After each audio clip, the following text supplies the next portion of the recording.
Olá, tudo bem?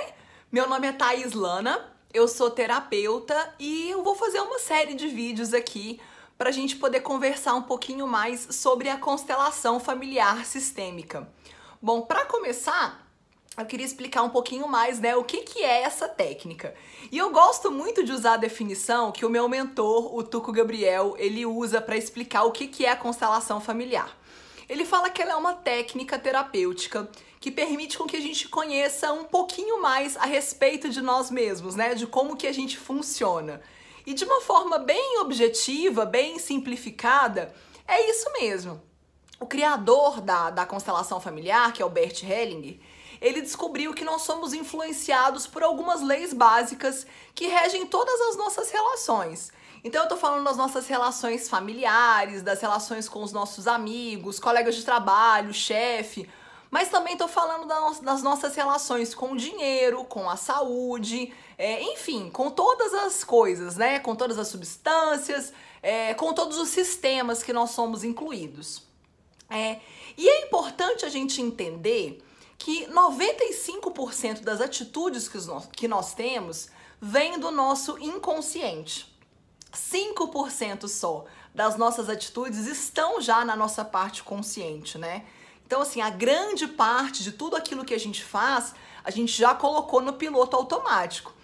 E o grande objetivo da constelação familiar é poder ampliar a visão de tudo isso que está no nosso inconsciente, para que a gente consiga achar melhores respostas, né, para as questões que nos incomodam, entender um pouco mais sobre os incômodos ou sobre os padrões que a gente tem. Esse é o grande objetivo da constelação, ampliar essa visão que a gente tem no nosso inconsciente.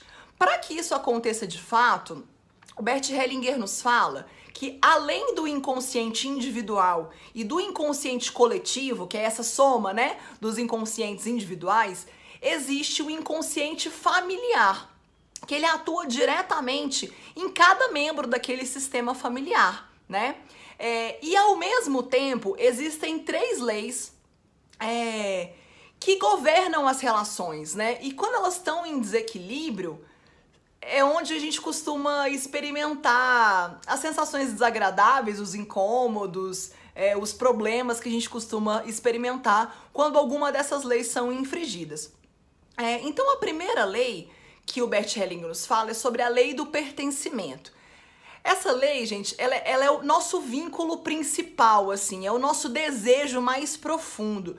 Tanto que a lei do pertencimento, né, essa necessidade do pertencimento, ela tá além da nossa necessidade de sobrevivência.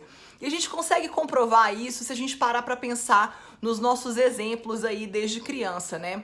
As coisas que a gente faz muitas vezes para pertencer a um determinado grupo, para se sentir incluído, né? Às vezes realmente até ferem algumas coisas do nosso próprio bem-estar, mas que é tão importante essa necessidade de vínculo pra gente que muitas vezes a gente fere isso. Tanto que hoje, né, a maior penalidade que existe para um ser humano é o quê? É a solitária, né? E isso é desde sempre. Desde sempre, assim, a pior penalidade que pode existir para um ser humano é ser banido, né, ser expulso do clã, é a solitária, né, como é hoje no sistema presidiário. Então, assim, nós temos uma necessidade muito grande de pertencimento.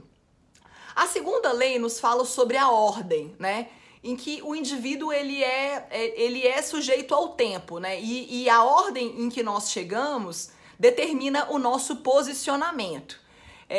A gente pode observar como que isso gera problemas quando a gente infringe isso, né? Então, por exemplo, filhos que querem estar no lugar dos pais, né? Numa empresa, por exemplo, a gente observa muito isso. Quando, por exemplo, a gente tem um chefe novo, que apesar da posição dele ser hierarquicamente maior, ele é um funcionário novo na empresa. E às vezes essa pessoa chega lá e não quer consultar ninguém que já trabalha na empresa há muitos anos, né? Acaba gerando muitos conflitos. É aquela velha história de que assim, chegou agora e já quer sentar na janela, sabe? Basicamente é isso daí. E a terceira lei fala sobre o equilíbrio, né? O equilíbrio entre o dar e receber. Então, para que todas essas relações funcionem de uma forma harmoniosa, é necessário que exista um equilíbrio entre esse dar e o receber. E às vezes, até por querer agradar, muitas vezes a gente faz muito mais do que a gente recebe numa relação, por exemplo. E isso pode ser extremamente prejudicial para essa relação. Porque quando a gente faz, quando a gente doa, quando a gente entrega, a gente inconscientemente se coloca numa posição de crédito. E quando a gente recebe, a gente se coloca numa posição de dívida, né? E se uma pessoa, por exemplo, recebe demais de uma relação e não consegue entregar da mesma forma, ou se ela sente que ela errou já muito com uma pessoa que sempre acerta tanto com ela, né?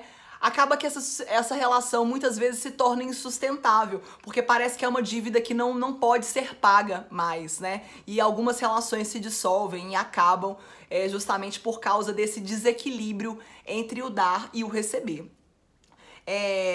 Então, assim, essa conversa é pra gente iniciar realmente um entendimento sobre a questão da constelação familiar. Ela é uma técnica nova ainda para muita gente e que causa aí alguns estranhamentos para algumas pessoas, algumas distorções sobre o que realmente é essa técnica terapêutica. Então, a proposta dessa série de vídeos é que a gente possa se aproximar um pouquinho mais e entender um pouquinho mais como que a constelação familiar funciona, tá? Eu espero que esse vídeo tenha esclarecido algumas dúvidas que você tenha te deixado mais próximo dessa técnica que vem ajudando tanta gente e quem sabe pode ser útil para você também. E eu me coloco à disposição para qualquer dúvida ou para qualquer coisa que você queira saber nesse tipo, tá bom? Eu te vejo no próximo vídeo. Um grande abraço. Tchau!